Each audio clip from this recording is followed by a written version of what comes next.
আসসালামু আলাইকুম। পঞ্চগড় জেলা থেকে মুই তোমার আঞ্জুমান আপু। কেন আছেন সবাই কমেন্ট করে কহেন। আন্দিবা ধুচ্ছি অনেকদিন পর আমার ঘষিটি চাচি আইছে, আসি মোক কয়েছে মাই কহ দি আন্ধিতে কি কি নাগে।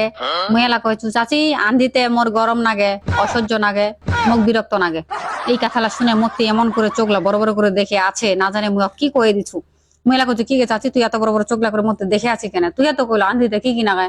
মুই কই নুলা মোক গরম নাগে, মোক অসহ্য নাগে, মোক আন্ধিবা মনে হয় না। আন্দিবা গেলে আগত 1 ঘন্টা ধরে খালি ভাবিবা নাগে, চিন্তা করিবা নাগে কি আনদিম কি আনদিম।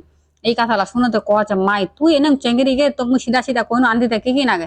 তুই কইবা আদা রসুন মশলা তেল লবণ ইলা লাগে, তুই কইছি গরম লাগে, অসহ্য লাগে, বিরক্ত লাগে। তো যাই হোক আজকে আমি আনদিম সবজি ডাল ইলাই, মানে গ্রামের খাবার আমার, ঠিক আছে গ্রামের খাবার না, স্বাস্থ্যকর খাবার কয় ইলা। এইলা খাবার সবসময় খাইতে মানছি ভালো লাগে না, কিন্তু এইলা খাবার স্বাস্থ্যকর খাবার, ঠিক আছে। পেট খুশি তো দুনিয়া খুশি, কথা কথা তো আছে এটা। ভাই সবজি কাটিতে কাটিতে মুই চিন্তা করছো এই সবজিলা কাটি মুই না উমরা মোক কাটিবে, এটা নিয়ে কনফিউশন চলেছে। তবে কথা সত্যি হল কি জানেন, রঙিন সবজি যত বেশি খাবেন লাইফটা তত বেশি কালারফুল হবে। এই কথাটা কায় কইছিল? কবি কইছিল। কি তাই কইছিল? কবি জানে, তোমরা কবি জিজ্ঞেস করো। একটা গাজর খাই দেখো, তারপরে চিন্তা করে দেখো জীবনটা কালারফুল হচ্ছে না নাই। এলা হলুদ দিনু তরকারি খানা, হলুদ মশলা টসলা কত কিছু দেছো, এত কিছু দেওয়ার পরে চিন্তা করছো এই হলুদ মশলা যে দিনু এলা তো শরীরের বিভিন্ন ধরনের কাজ কাম করে, তাইলে আমরা খাইলে আমার ক্ষতি হচ্ছে কেন? প্রতিটা মশলা প্রতিটা খাবারের উপাদান স্বাস্থ্যকর এবং শরীরের কোনো না কোনো কাজে লাগে। তাহলে এইলা দিয়ে যদি রান্না বান্নাই করি তাহলে আমার শরীর অসুস্থ হচ্ছে কেন? ঠিক আছে আমরা সুস্থ থাকিয়া পারি না কেন? সবই তো দরকারি জিনিস, যেমন হলুদের গুণ আছে, মরিচের আলাদা গুণ আছে, আদা মশলা রসুন যত ধরনের মশলা আছে সব মশলায় কোনো না কোনো একটা কাজত লাগে। তাহলে এইলা দিয়ে রান্না বান্না করার পর সেই খাবার খাই আমরা অসুস্থ হচ্ছি কেন?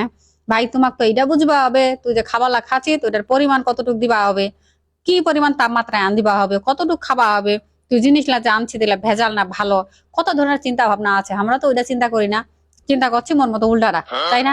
স্বাস্থ্যকর খাবার শরীরের তার খুব বেশি দরকার। কিন্তু একটা কথা আছে, স্বাস্থ্যকর খাবার বলে মুখত মজা লাগে না, টেস্টি হয় না। স্বাস্থ্যকর খাবার খাওয়া গেলে বলে আইনা আইনা খাওয়া লাগিবে। কাই কই যে তোমাকে আইনা আইনা খাওয়া লাগিবে? মুই আজকে যে বেগুন দিয়া আলু দিয়া চিংড়ি মাছ দিয়া তেল টেল কম করে দিয়া চচ্চড়ি করিম, মনে কর 1 বাটি চচ্চড়ি দিয়া তুই 3 থালি ভাত খাবো, কি বকাছিস? ডাইল আন দিছু, ডাইল দিয়ে একদিন ভাত খাইলেও কইবো আমি প্রতিদিন ডাইল খাম, ঠিক আছে? এই হইল খাবার। আর চিংড়ি মাছের ভর্তা বানাম মুই আজকে, বুঝা পাইছেন? চিংড়ি মাছের ভর্তা যে মজা, শিলপাটাত বাটে এনে ভর্তা, কষ্ট আছে কইতে কিন্তু খাইতে মজা, ঠিক আছে? স্বাস্থ্যকর, বেশি কোনো কিছু ভেজালিয়া জিনিস দেও নেই। বুঝিবা তো হবে স্বাস্থ্যকর খাবার খাইলে আমার মনটাও ভালো থাকবে, শরীরটা স্বাস্থ্যটাও ভালো থাকবে। কাটা হইলে কিছু কিছু ভাইলা বহিলা কইমান আঞ্জুমান আপু তুই এতক্ষণ ধরে বক বক করলো গে মাই তোর স্বাস্থ্যটার এই অবস্থা কি তাইতে? তুই যদি এরকম স্বাস্থ্যকর খাবারে খাইস তাহলে তোর স্বাস্থ্যটার উন্নতি হয় না কি তাই? এটা আমাক কয়েক তোর কথা আমরা কিতাই শুনিম?